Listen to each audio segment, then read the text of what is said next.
Thank you for joining us.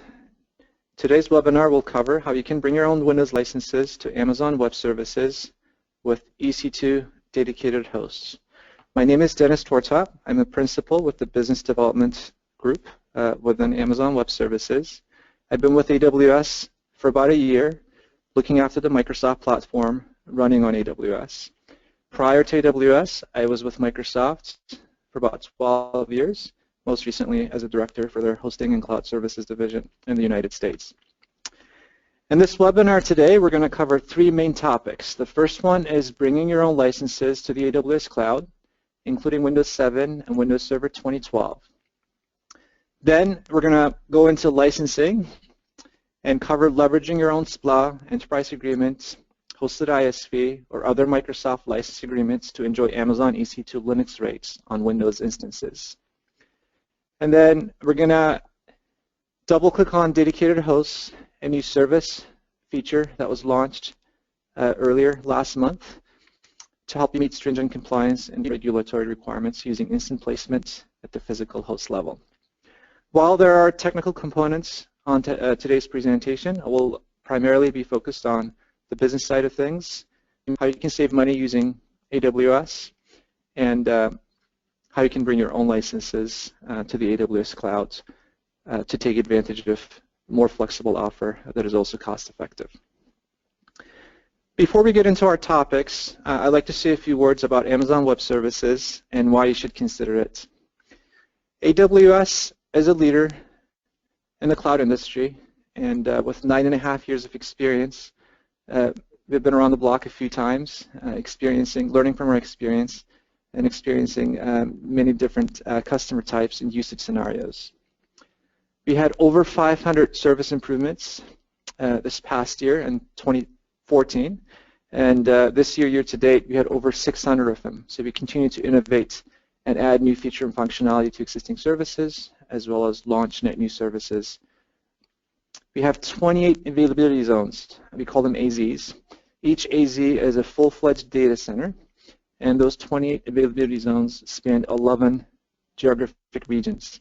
In each region, we have at least 2 AZs, allowing you to design solutions that are redundant, and those 2 AZs can act as a backup to each other.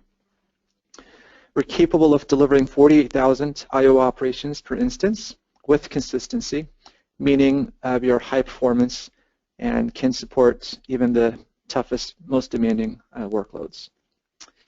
We have a very broad ecosystem with over 1 million customers across more than 190 countries, spanning every imaginable workload and customer type.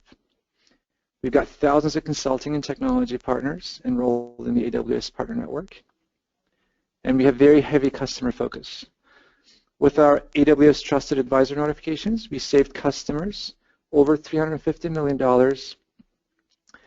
and then we've reduced our prices 48 times since 2006. Let's say a few words about the Microsoft platform on AWS. AWS for Windows is a solution designed for Windows workloads running on AWS, and it will give you a secure, reliable, high-performance, familiar, cost-effective, extensive, and flexible environment. I'd like to touch on familiar. That's near and dear to me. We've made many service improvements and came up with add-ons, free add-ons that you can download, such as VM Import or the add-ons for System Center tools, to make you feel at home at AWS with your Windows workloads. Your Windows workloads would run just like they would in your own data center or not in any other third-party cloud, and you'll be able to use the familiar tools that you're accustomed to manage your workloads on AWS that are based on Windows. Like I said earlier, we have every imaginable type of customer running every imaginable type of workload, including some of the very large known brand name enterprises around the world. We also have many services providers and partners that leverage the AWS cloud for their customer workloads. AWS Services Framework consists of many different services, over 50 of them. EC2 and S3, Elastic Compute Cloud, and Simple Storage Service are perhaps the best known ones. They've been around the longest. And a lot of times customers come to AWS for EC2 and S3, or compute and storage offerings, but they stay for the other services and the ecosystem surrounding EC2 and S3. We got relational database services, elastic load balancing, direct connect that will allow you to connect your own data centers to AWS through a dedicated connection, a virtual private cloud, and that will give you some networking capabilities to make AWS act as an extension of your data center. We got CloudFormation, auto-scaling, elastic block storage, OpsWorks, elastic beanstalk, identity access management, VM import and export tools to import your existing virtual machines over to EC2, and then many different plugins for various different tools that you already use that you can continue to use to manage your instances, to manage your machines, virtual machines on AWS. Amazon EC2, the Elastic Compute Cloud, which is probably the backbone of the presentation today, is a service that provides flexible, cost-effective, and high-performance virtual machine instances in the AWS cloud. There are three key pillars that I'd like to highlight today: flexible, high-performance, and cost-effective, that will allow you to make the most out of the technology running on AWS. We have many variety of instance types and sizes available for different use cases. We've got compute optimized instances, storage optimized instances, graphics optimized instances, multi-purpose instances, ranging in different memory, storage, and compute configurations at many different price points. The EC2 cloud is a high-performance cloud. It has automated scaling and load balancing. As your workloads become more demanding, you can respond to that by simply adding more compute power, triggered by automated configurations. And then you can also do load balancing, either to distribute the workloads or for high availability purposes. AWS is cost-effective. It's got pay-as-you-go pricing with no upfront cost or long-term commitment. But should you wish to bring steady-state workloads that run 24/7 or most of the time, it is also possible to make reservations to enjoy cost reductions up to 70%. Now, this next section discusses licensing on AWS, which is our primary topic today. But before we get into that, I'd like to present a quick poll for you. Which types of these Microsoft volume licensing are you using today? If you don't mind going back to your primary screen and answering this quick question, it will help us customize the presentation for you a little bit so you get to take advantage of being in the audience live. I'll give the audience another minute. Let me use this opportunity to remind you that a questions pod is available to you through the interface. If you have any questions throughout the presentation, do type them in the question pod, and we'll make sure to answer them through a text response and also at the end of the presentation live. All right, it sounds like a majority of the attendees today are using Microsoft Service Provider License Agreement, SPLA, with some open license and a few enterprise agreements as well. So it sounds like the majority of the audience is a Microsoft service provider, which is not a big surprise. We've got many Microsoft service providers on our platform, including Rackspace, DataPipe. Rackspace recently announced a deep partnership with AWS at our reInvent conference in October. I encourage you to look into that. And DataPipe has been a valued partner for many years. They have their own data center. They also help their customers manage their workloads on the AWS platform, but more on that later. So let me touch on licensing options on AWS. There are a few options that you can enjoy. One is buying licenses from AWS. The other one is bringing existing licenses to AWS. It is possible to buy Windows Server or Windows Server plus SQL Server from AWS with EC2 instances.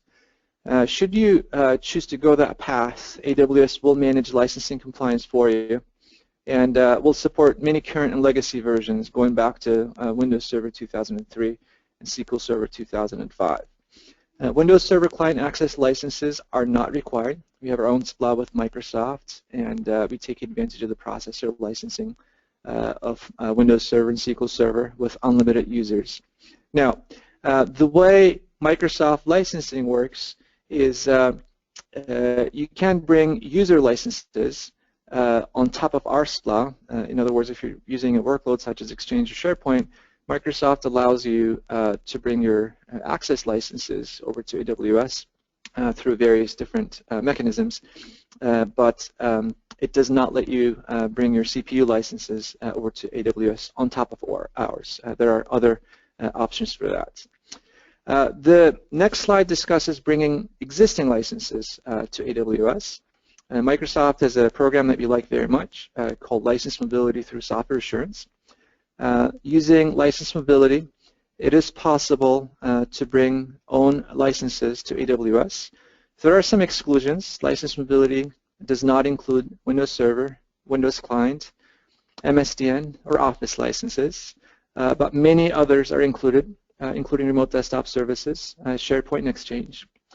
License mobility through software assurance is available to volume licensing customers, including those that purchased Open Select or Enterprise Agreement.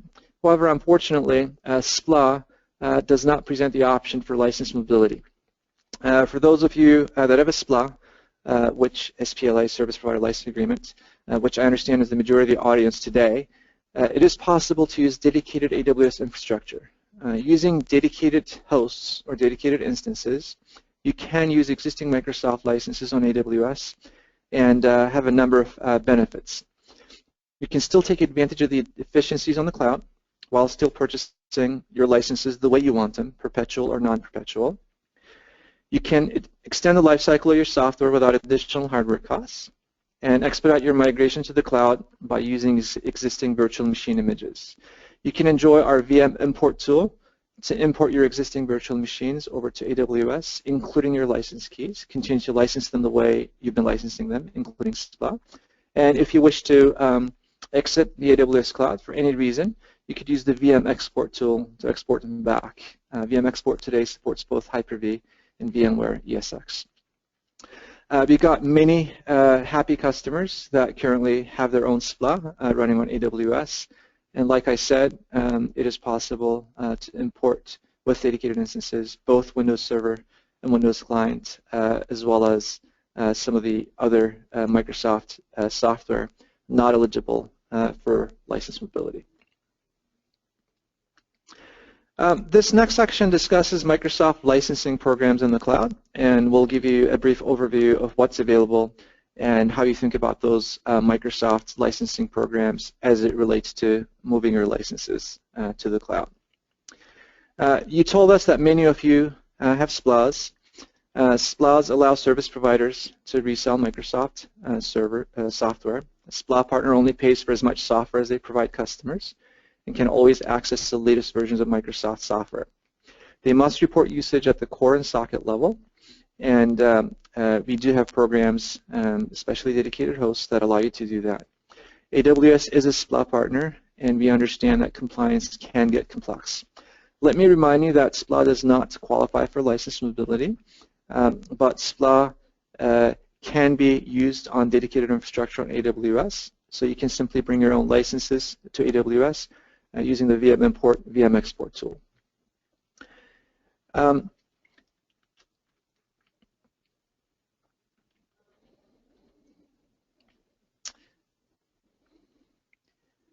The next licensing type I'd like to cover is Microsoft Enterprise Agreements. Many of our end customers have enterprise agreements with Microsoft.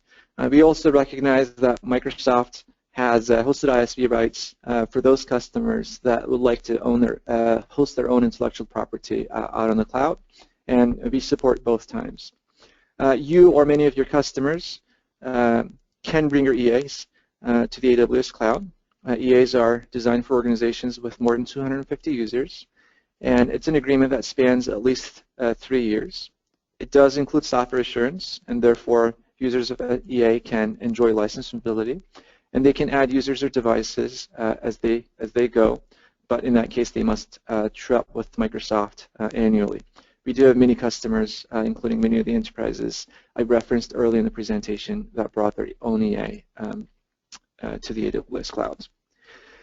Microsoft license mobility, we touched on earlier, allows you to deploy Microsoft licenses purchased for on-premises environments and cloud environments. It comes with software assurance. It's a benefit. It's a software assurance benefit, I should say. And it can be used to bring a variety of software, including SQL Server, Exchange, SharePoint, System Center, Dynamics, and more. The one thing with Microsoft license mobility is once a license has been assigned to a server, it cannot be reassigned or moved to another server for 90 days. That's the 90-day reassignment rule that Microsoft has. Different customers interpret it differently, but that is our interpretation. With the exception of a hardware failure, Microsoft's 90-day reassignment rule asks you to stay with that one server that you started for a 90-day period. And later in the presentation, we're going to discuss how you can comply with the 90-day reassignment rule. This next slide discusses moving Microsoft licenses to public cloud environments. As you look to take existing licenses to the cloud, you may be wondering how to gain visibility into usage at the core and socket level. Now, a lot of times, cloud providers give you virtual machines, but do not disclose number of physical cores or sockets. They may tell you virtual CPUs or hyperthreads, but a lot of times licensing is done at the core or socket level. You may also be wondering how to use Windows Server, which isn't covered by license mobility, or your Windows client licenses, such as Windows 7, Windows 8.1, or Windows 10. And then you may also be wondering how to confirm with Microsoft that you're in compliance with the 90-day rule, should you choose to observe it.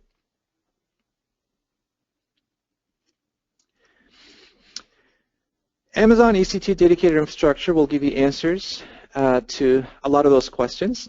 But before we move on to the next slide, let me take a few questions. There's a question on the question pad. Will you share the PowerPoint? Yes, both the recording and the PowerPoint will be shared at the end of the presentation. With that, let me move on to the next slide. Amazon EC2 Dedicated Hosts give you access to physical servers with EC2 capacity fully dedicated to your use. So if your volume license agreement calls for dedicated hardware, so you can bring your own licenses, including Windows Server, perhaps those licenses that are not covered by license mobility, perhaps your SPLA. Amazon EC2 Dedicated Hosts will allow you to be compliant with those licensing terms from Microsoft. Dedicated hosts will let you have control over how instances are placed on a physical server. So you can choose which physical server within a data center you would like to start your instances, your virtual machines on. You can continue to use the same server over time, even when instances are stopped and restarted. Normally, in our regular shared cloud, what we call the standard tenancy cloud, or even with dedicated instances, when you stop your virtual machine, when you stop your instance, and then you restart it after a while, whether it's minutes, hours, or days, we do not guarantee that that instance will be on the same physical hardware that it was before. Whereas with dedicated hosts, we do allow you to control placement to a specific physical hardware that is dedicated to you and no one else, allowing you to be compliant with Microsoft's 90-day reassignment rule. Dedicated hosts integrate with VM import and export, so you can move existing VM images, including software license keys, to AWS. VM import is a very powerful tool. I encourage you to have a look at it. It allows importing up to 20 virtual machines in parallel, which is a limit that could be raised should you wish to do so. Let me say a few words about dedicated hosts and how they compare to standard EC2 instances. In the standard EC2 instances, each physical hardware is sliced into virtual machines. Multi-tenant servers host instances for multiple customers' workloads, and AWS determines which host instances run on. You pay per instance versus per host. It could be that we're running some multi-purpose virtual machines. The most recent instance type in our multi-purpose families, M4s, It could be that you have an M4 large instance or an M4 medium instance or an M4 2 extra large instance. And as you spin them off, AWS's algorithms decides which physical host those virtual machines, various sized virtual machines, sit on. It could be that they sit on the same server. It could be that they sit on different servers within a data center optimized for performance. With Amazon EC2 Dedicated Hosts, you have single tenant servers hosting instances for only one customer's workloads. You can determine which host instances run on, and you pay per host. So it's up to you to slice those instances, or to slice those hosts the way you want to accommodate your virtual machines and to comply with Microsoft licensing rules that require, or Oracle licensing rules that require the same physical piece of hardware to be dedicated to you and to you only. So they give you license flexibility. Instance host affinity allows you to comply with the 90-day rule. The host affinity is basically the concept of launching a virtual machine on a specific piece of hardware. It allows you per core and per socket visibility for SPLA reporting. So we tell you exactly how many physical cores and how many sockets are on this piece of hardware. Normally, you would see the number of virtual cores or hyperthreads. The ability to see the number of physical cores and physical sockets will allow you to tap into physical host licensing, especially when it comes to SQL Server. That could mean savings up to 50%. Placement controls ensure that instances run on the server you want them to, helping you meet stringent compliance and regulatory requirements. It could be that your customers need to be HIPAA compliant, and to be HIPAA compliant, they need dedicated hardware, dedicated to them and no one else. And as a hosting services provider, you may have multiple customers that separately need to be HIPAA compliant. So for those virtual machines belonging to that one specific customer, you can target specific hosts, and with placement controls, we allow you to do that. AWS Config, which is another tool that we have, allows you to record when instances start, stop, or terminated, and that you can use for license reporting and true-ups. Many of our customers are also able to write dedicated hosts as classified dedicated hosts as capital expense when it comes to taxes, with reservations that could be up to 3 years. Amazon EC2 Dedicated Instances is another option that we have that will give you dedicated infrastructure that are slightly different than dedicated hosts. Like dedicated hosts, dedicated instances give you access to servers dedicated exclusively to your use and can help give you more license flexibility on AWS. However, there are a few key differences between the two, so let me go over them. So dedicated instances and dedicated hosts are both options of Amazon EC2, and then they both provide you with dedicated hardware for license compliance and for regulatory compliance. And they both enable the use of dedicated physical server. With dedicated instances, there is a per instance billing, whereas with dedicated hosts, there is a per host billing.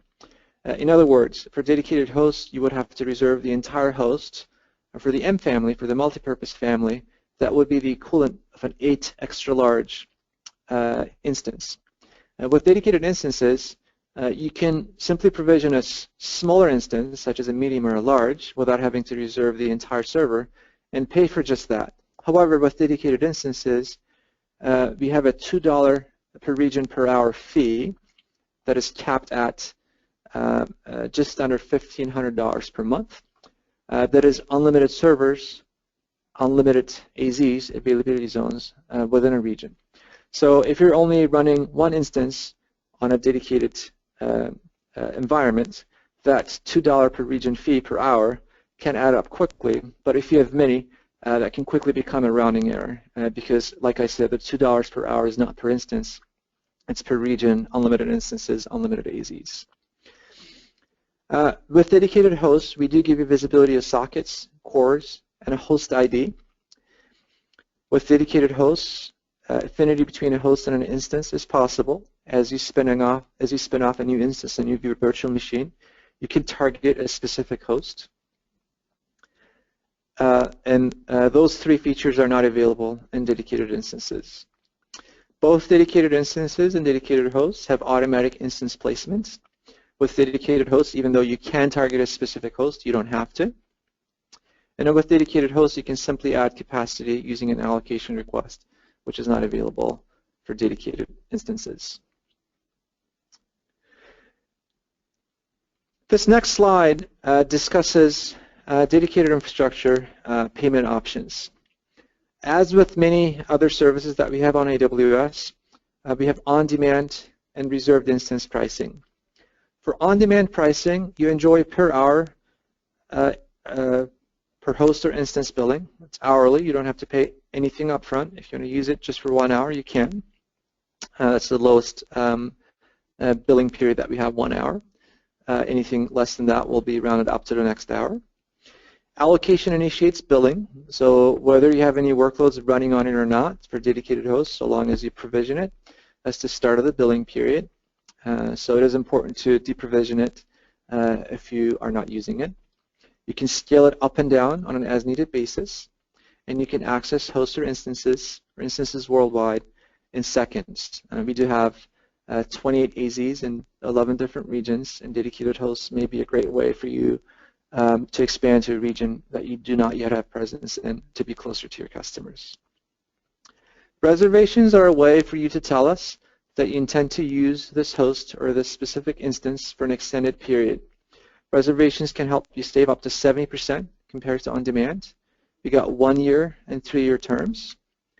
It is possible to pay upfront if that's what you wish to enjoy even more savings, or you could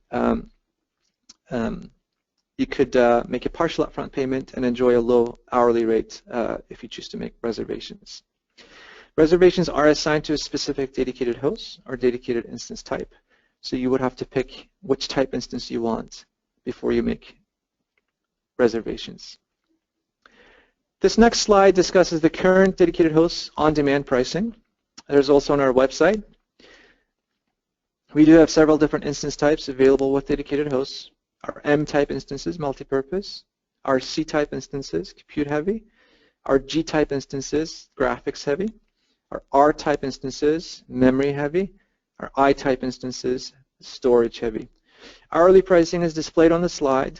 For the M4 general-purpose instant types, hourly pricing is just over $3.55. And like I said, if you make reservations, you can enjoy savings up to 70%.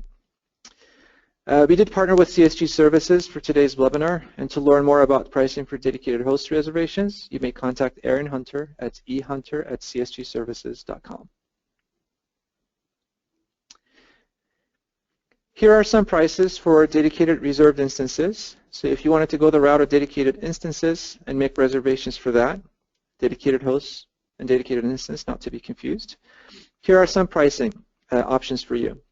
Like I said earlier, for dedicated hosts, you would have to reserve an entire server, an entire host, whereas with dedicated instances, you could make reservations for an instance only and still enjoy dedicated hardware, subject to a $2 per region fee on an hourly basis. For an M4 large, you enjoy 2 virtual CPUs and 8 gigs of memory, and that comes to just over $95 a month. Or you could make reservations for 3 years for $983 up front and just over $27 per month. Pricing for different configurations are on the screen, and then to view prices for other instance types, you could visit our pricing page on aws.amazon.com, full URL on the screen. The presentation will be distributed after the webinar. So to summarize it all, with Amazon EC2 Dedicated Infrastructure, you can access all the benefits of AWS. You can simply upgrade your hardware or switch to a more powerful one with no procurement or deployment costs or downtime. You can automate scaling and load balancing. You can improve hardware utilization. You can eliminate costly capacity planning mistakes. And you can do all of that while using your existing licenses in full compliance and while enjoying Amazon EC2 Linux rates, which is the lowest rate possible on the AWS cloud.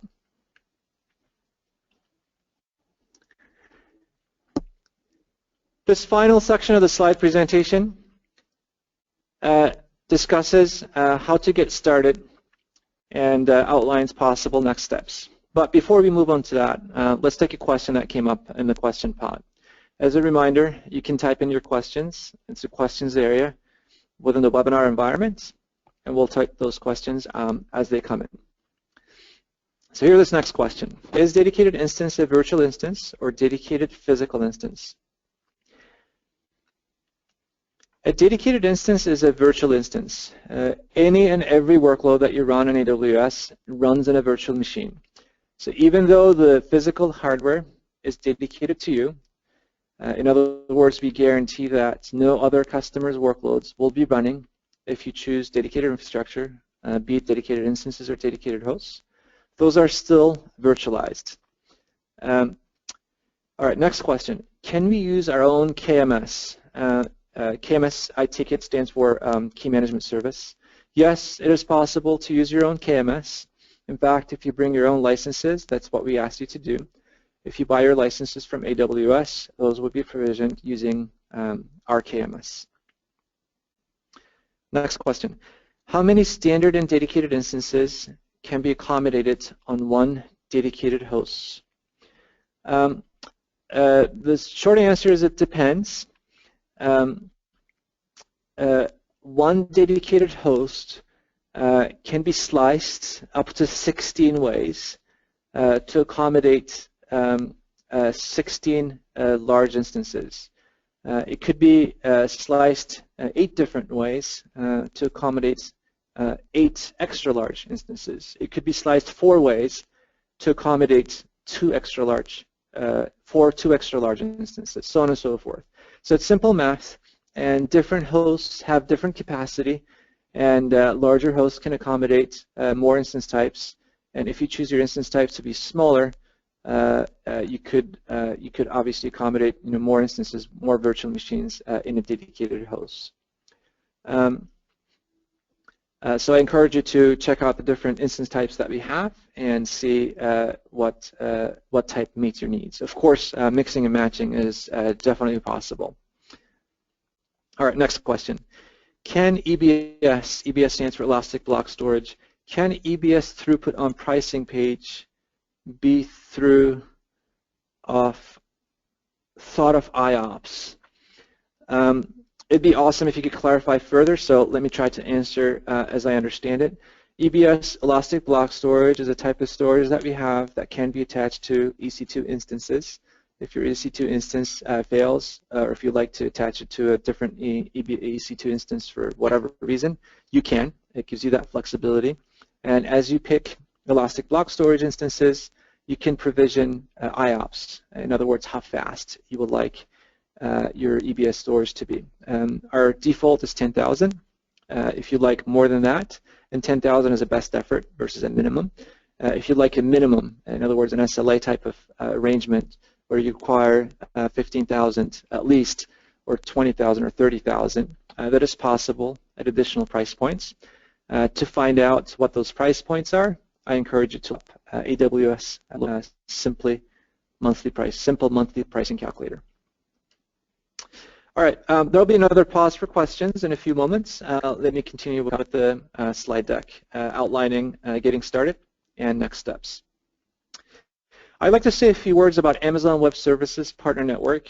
We had a poll question early in the presentation, and many folks attending the presentation today identified themselves as holders of Microsoft Service Provider License Agreements.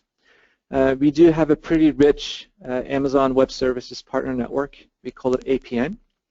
The benefits of moving to AWS don't stop with information technology. As an APN partner, you will get access to the following business benefits. We got business, technical, marketing, and GTM support. We got increased prominence within the IT industry. Our APN program is many thousands of partners strong, but it is not many tens or many hundreds of thousands of partners. And we don't necessarily want it to be. It's a very carefully selected group of partners that meet stringent criteria, especially on our standard tier and above. And we would like to keep it that way. As you look into APN and the requirements, you will see that there are many, many different benefits available to you, and membership within a growing ecosystem of customers and partners. We also have training, accreditations, and certifications, many of them at extremely low costs or even free of charge. And I strongly encourage you to look into APN and the benefits it can offer you. As for getting started, you can consider AWS an extension of your existing data center. Your data center on the left, AWS Cloud on the right. There are many ways to connect the two. One is direct connect, a dedicated line connecting your data center to ours. A VPN over public internet line is also possible. Our VPC, Virtual Private Cloud offering, will allow you to enjoy the same IP ranges in the AWS Cloud that you do in your own data center, allowing you to provision AWS Cloud resources that can act as an extension of your data center without any configuration changes. VPCs also allow you to isolate resources on the AWS Cloud and blocking, potentially, if you wish to, blocking public internet access to enjoy better security. As we mentioned, we have VM import and export to move your existing virtual machines back and forth in your data center and ours. Cloud formation scripts allow you to spin off entire infrastructures with multiple configuration complexities and virtual machines in a matter of minutes. You could spin off, say, a SharePoint farm using some of the ready-to-go cloud formation scripts available for download on our website free of charge, or you could come up with your own to create configurations and quickly spin them off on and off on the AWS Cloud, perhaps to enjoy hourly billing or quick disaster recovery. We also have leading identity access management ecosystem, recently named by Forrester as a leader in their cloud security wave dated December 2014. Bringing your licenses to dedicated hosts is a fairly simple four-step process that is documented on our website. What you need to do as a first step is importing virtual machine images using VM import and export, activating them through AWS config, which is a tool that will allow you to see transparently what licenses are in use, how many CPUs, the utilization, etc. And then allocating dedicated hosts, so you can place your virtual machines on whichever host you want, and then launching onto dedicated hosts using either our command line utilities or APIs.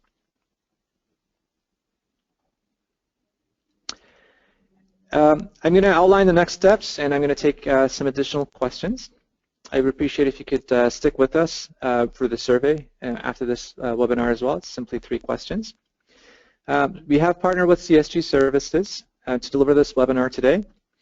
CSG Services is also helping us, they're an Amazon partner, to claim your $50 AWS credits. They're also available for questions.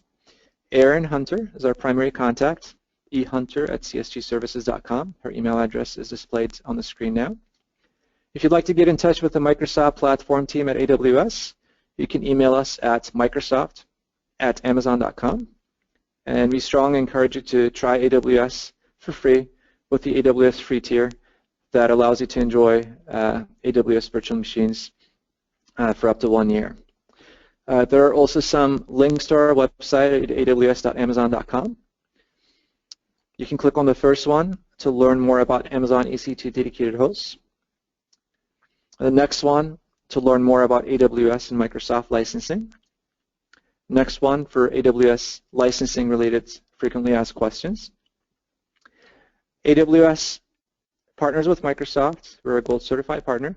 We do have some guidance on Microsoft licensing. However, do keep in mind Microsoft is the final authority on licensing rules and consult your Microsoft license agreements, and then your internal legal teams or your advisors for ultimate guidance on licensing. We can make recommendations, but at the end of the day, Microsoft owns Microsoft licensing. There's a YouTube video I encourage you to watch if you're interested in the more technical aspects of dedicated hosts. Amazon EC2 enhancements for the enterprise. Link is on the screen. It's a recording from our reInvent conference from last fall. This next link is to sign up for AWS for free. Amazon.com, aws.amazon.com/getting-started. And then the final one is for joining the AWS Partner Network. With that, before we conclude the webinar, I'd like to take the last few remaining questions.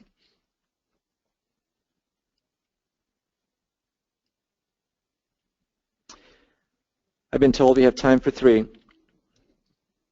All right, here we go. If you have a dedicated host and the hardware fails, do your VMs automatically move? Do your VMs automatically move? Yes, we do have a way to move your VMs from one host to another.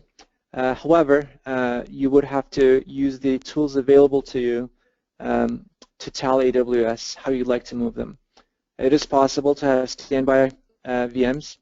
It is also possible to have them stored in S3 or EBS. There are many options available to you. I encourage you to read our documentation to see which ones fit your need best. Next question. Is it the case you can only host a single instance type on a dedicated host? Yes, it is the case you can only host a single instance type on a dedicated host. Before you provision a dedicated host, you would have to decide which family, and then you would have to stick to that family. If you like richer options, dedicated instances are available to you, and they do not have that restriction. As we answer the questions, I'd like to leave you with a survey. So bear with me till I display the survey questions. We would greatly appreciate it if you could answer those 2 questions for us. The first one is how satisfied are you with today's webinar? And I'll display the next one in just a minute. And in the meantime, I'll explain the remainder of the question. All right, next question.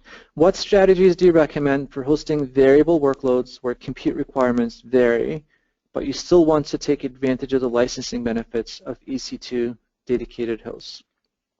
So there are 2 ways to do that.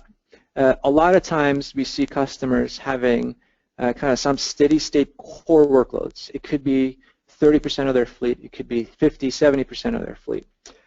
So perhaps you can take a hybrid approach where for the core workloads you could use dedicated hosts. For the next tier you could use dedicated instances.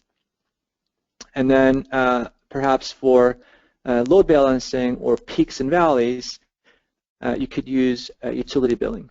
It could be that you must have a pilot light for some e-commerce website at all times. It could be that during special times of the year, say during the holidays, you have increased workloads that is unpredictable. You could use auto scaling to take advantage of that. And then you can combine dedicated hosts with your existing licensing with utility billing for your peaks. That's one way of doing it. Another way of doing it is using dedicated instances instead of dedicated hosts.